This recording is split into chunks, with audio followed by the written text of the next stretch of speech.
Actually, gusto kong sabihin kay President Bongbong Marcos na alam ko marami siyang pinagdaraanan ngayon, pero huwag siyang mawalan ng tiwala sa kanyang sarili at sa mga taong katulad ko na ang hangarin din ay matulungan ang iba. Kumbaga ako nandito nung bagong Pilipinas launching sa Luneta, binigay ko yung full support ko kasi kahit papaano sa ganung paraan man lang maipakita natin sa kanya yung pagmamahal at yung tunay na hangarin natin para sa bansa natin, na ako naman talagang from the start pa lang ng election hanggang ngayon talagang all out support ako sa kanya. Siguro hindi ko na kailangan pagsigawan, marahil makikita naman niya sa gawa at mararamdaman din niya sa kanyang puso na ako ay totoong tumutulong talaga. Lahat ng sinabi ni Presidente BBM ay totoo. Kumbaga kailangan hindi na ito yung oras na tayo ay magkuyakoy lang sa opisina, hindi natin kailangan sumimangot dahil ayaw natin sa isang tao, kundi kailangan baligtarin natin, kailangan gampanan natin ng maayos ang ating tungkulin hanggat maaari bigyan natin yung best effort natin at ipakita natin sa mga tao na kahit mahirap, masaya pa rin tayo sa ating ginagawa.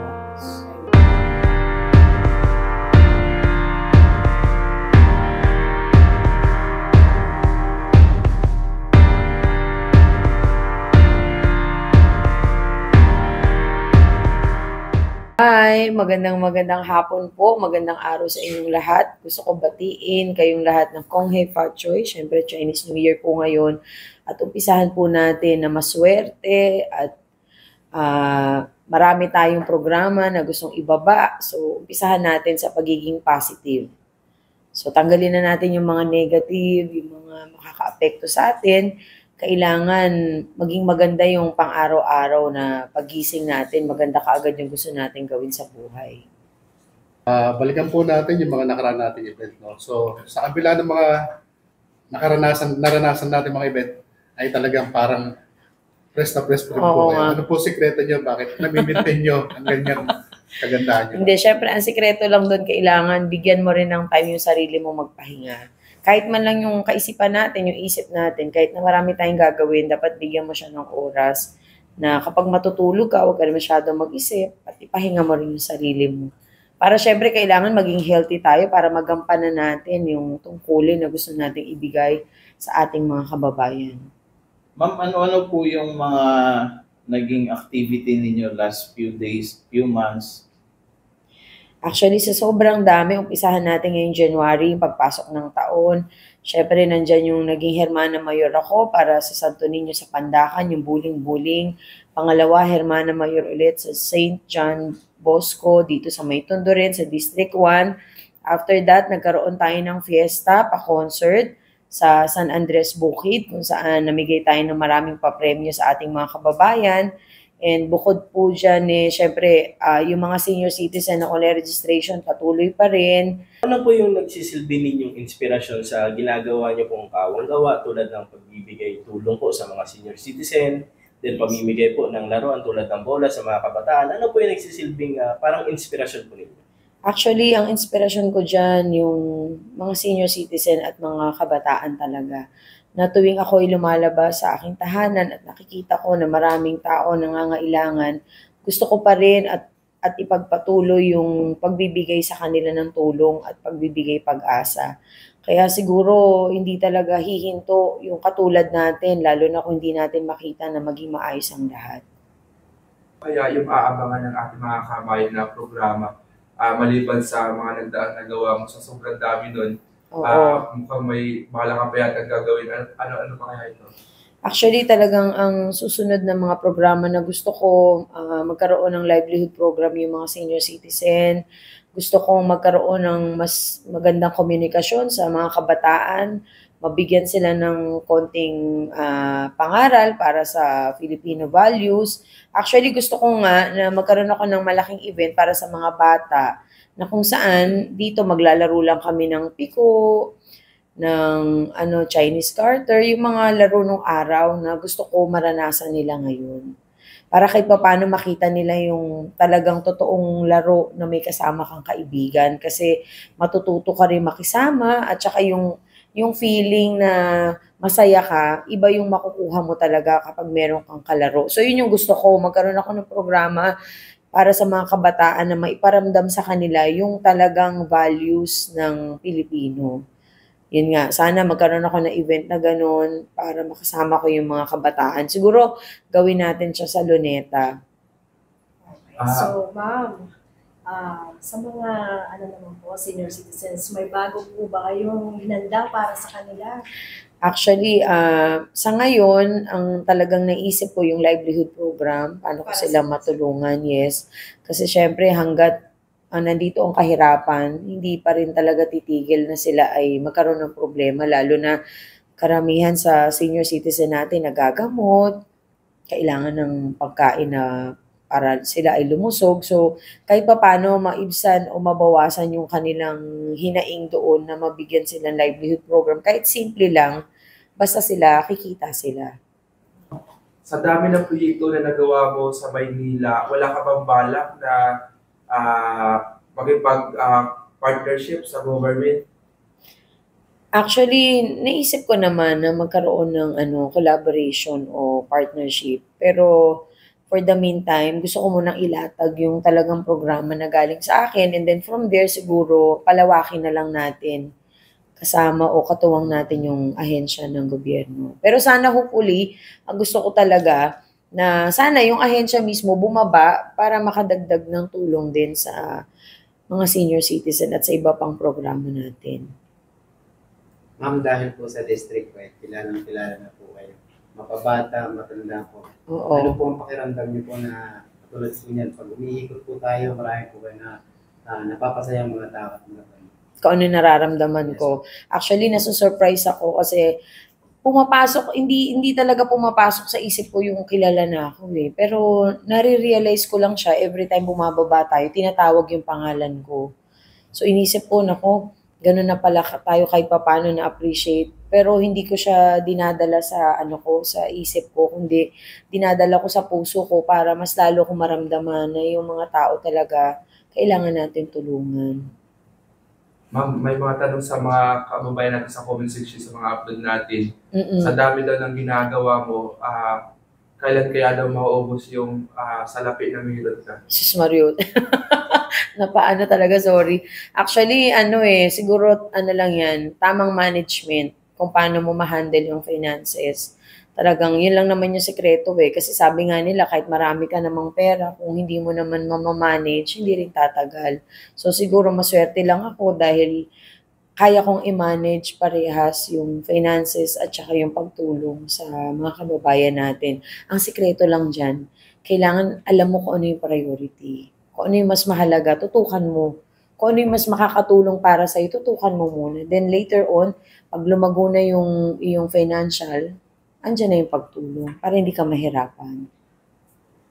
Ma'am, sa dinami-dami po ng mga naikutan natin, ano po masabi niyo? Kasi meron po tayong mga kababayan na tinatanong nila kung ano yung plano mo, plano mo talaga, kung tatakbo ba o ano.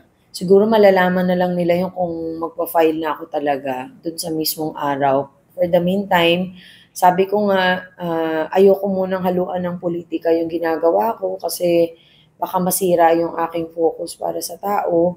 Kasi pag hinaluan natin ng politics talaga, ang dating kaagad sa'yo, parang gusto mo na lang talunin yung mga kalaban mo. So, syempre, kung ganun ang magiging paraan ko, masisira yung mga plano ko para sa programa. Kaya siguro hintayin na lang po natin until sa araw na ako ay magpa-file na ng candidacy. Vincent, ikaw naman. Ma'am, mensahe nyo na lang ma'am sa mga kabataan at mga senior citizen ma'am na nanonood sa inyo ma'am. Para sa mga senior citizen po natin, alam po ninyo, bilang ako isang magulang, paulit-ulit ko pong sinasabi, alam ko kung ano po yung nararamdaman ninyo. Hindi ko na siguro kailangan hintayin na mag-100 years old ako bago ko masabing doon ko palang mararamdaman. Kundi yung pagpapalaki pa lang at pagkakaroon ng isang pamilya ay nagbibigay na sa akin ng dahilan para malaman kung gaano kahirap yung buhay na pinagdaraanan ng mga senior citizen natin na marapat lamang meron tayong pwedeng balikan na isang gobyerno na maganda na makakatulong sa atin pagkailangan talaga natin. Kaya ang mensahe ko sa mga senior citizen, huwag po kayo mawala ng pag-asa. Kasi ako po naniniwala na katuwang po natin ang ating mahal na Presidente Bongbong Marcos na gagawin niya po ang lahat para tayo po ay mabigyan at matugunan ang ating mga pangangailangan, lalo na po pagdating sa inyong gamot at kalusugan na kayo ay humaba pa ang inyong buhay at yung mga benepisyo na maibibigay sa inyo talaga naman tututukan din po natin na yan talaga ay magampanan at mangyari po. At sa mga kabataan naman, sana nakikita nyo kung gaano kahalaga ang isang magulang at isang senior citizen. Sana makita ninyo na yung pagmamahal na ibinibigay sa inyo ay pagmamahal ng isang tunay na magulang talaga na walang makakapagbigay niyan kundi yung talaga nag-aruga sa iyo. Kaya sana kahit hindi na natin balikan ng financial, at least yung respeto at pagtingin sa ating mga senior citizen ay hindi mawala. Ma'am, paano niyo po nababalanse yung oras niyo diyan po sa mga programa niyo? Ganoon din po sa pamilya niyo. Actually talagang medyo kailangan ng best effort. Talagang ang sacrifice na sa akin talaga. So kahit napagod ako, kapag talagang kailangan kong yung pamilya ko, kailangan kong magampanan yung tungkulin ko, talagang I sacrifice myself para mabigyan yung oras. At sa labas naman, kailangan maging healthy tayo, laging positive. Kumbaga sa akin, hindi siya mahirap kasi ang sinasakripisyo ko lang naman sarili ko. Basta wag ko lang isacrifice yung family at yung ibang tao. Ma'am, sa gitna ng marami mong nagawa, ano yung balik sa iyo o ano yung naging aral sa iyo sa mga nagawa mo sa ating mga kababayan? Alam mo siguro yung aral na natutunan ko dito, talagang kailangan maging totoong tao ka. Kailangan maramdaman natin kung sino talaga yung totoong maglilingkod sa atin. Kasi marami at marami pa ring mga tao na naapektuhan na, naimpluwensyahan ng maling sistema. So tayo bilang malawak ang ating kaisipan, siguro tayo ang maging gabay sa kanila na maipakalat natin na kailangan talaga tayo magtulungan. Yun lang talaga, hindi na natin kailangan pang tumingin o maminta sa ibang tao, kundi gampanan na lang natin yung tungkulin natin bilang isang tao. How about ma'am sa inspiration?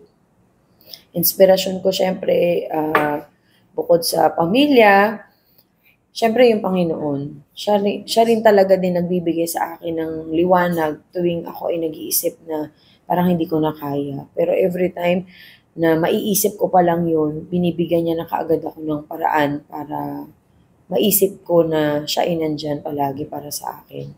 So, gaano kahalaga sa iyo ang pagpasok talaga sa politika? Syempre hindi natin masisi yung ibang tao na gano'n na maging pagtingin nila kasi sino nga ba naman yung magkaka-interest tumulong kung hindi yung mga pumapasok lang sa politika. Ang nakakalungkot lang kasi ako isang ordinaryong tao lang talaga ako. Yung aking kaisipan at yung ginagawa, parang feeling ko normal naman sa isang tao na gusto talagang tumulong.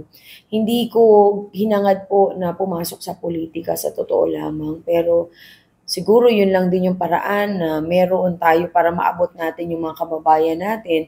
Kaya ako naman, kung sakaling papasukin ko ang politika, siguro last priority ko na yun kung talagang kailangan lamang.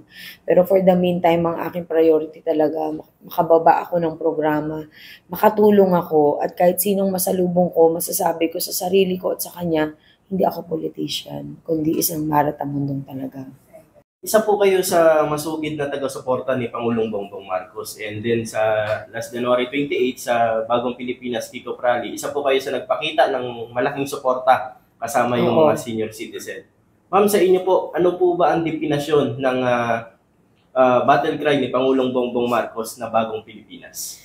Actually, gusto kong sabihin kay President Bongbong Marcos na alam ko marami siyang pinagdaraanan ngayon, pero wag siyang mawalan ng tiwala sa kanyang sarili at sa mga taong katulad ko na ang hangarin din ay matulungan ang iba. Kumbaga ako nandito nung Bagong Pilipinas launching sa Luneta, binigay ko yung full support ko kasi kahit papaano sa ganung paraan man lang maipakita natin sa kanya yung pagmamahal at yung tunay na hangarin natin para sa bansa natin, na ako naman talagang from the start pa lang ng election hanggang ngayon talagang all out support ako sa kanya. Siguro hindi ko na kailangan pagsigawan, marahil makikita naman niya sa gawa at mararamdaman din niya sa kanyang puso na ako ay totoong tumutulong talaga. So, ma'am, may mga ano siya doon sa Bagong Pilipinas na kunyari, ang bagong Pilipinas ay hindi nakikinig sa mga chismis. So, Oo. ikaw, ma'am, ano ka? Syempre, lahat ng sinabi ni Presidente BBM ay totoo. Kumbaga, kailangan hindi na ito yung oras na tayo ay magkuya-kuy lang sa opisina. Hindi natin kailangan sumimangot dahil ayaw natin sa isang tao, kundi kailangan baligtarin natin. Kailangan gampanan natin ng maayos ang ating tungkulin hanggat maaari, bigyan natin yung best effort natin at ipakita natin sa mga tao na kahit mahirap, masaya pa rin tayo sa ating ginagawa. Ayun. So, Thank you. So once again, thank you so much po, ma'am. Mabuhay po kayo. Oo, thank you so much. Para sa mga vloggers, gusto ko lang sabihin maraming salamat kasi isa kayong daan para marating natin ang ating mga kababayan at isang magandang paraan itong ginagawa ninyo para hindi lamang tayo nakakatulong pang sarili kundi pang kalahatan talaga. At yung mensahe na gusto kong sabihin sa inyo na kayo mismo, lakasan ninyo yung loob ninyo, ipagpatuloy ninyo yung inyong ginagawa dahil ito ay makakabuti sa ating bansa. Kaya maraming salamat sa inyong lahat. Isa na lang po, mensahe niyo na lang po sa mga taga-subaybay niyo po at saka sa district. Yes, sa aking mga supporters kung meron man, sana meron, 'di ba? Sa aking mga supporters, sa mga naniniwala sa akin, maraming salamat. Mahirap po ibigay ang tiwala ng isang tao, pero para ipagkaloob po ninyo sa akin yung tiwala at pagmamahal, isang malaking karangalan at palagi ko pong gagawin ang aking tungkulin at hindi lamang 'yon. Bilang isang anak ng Diyos, tutuparin ko po ang tungkulin ko dito sa lupa na ako ay makapagbigay ng totoong paglilingkod para sa inyong lahat. maraming salamat. Thank you!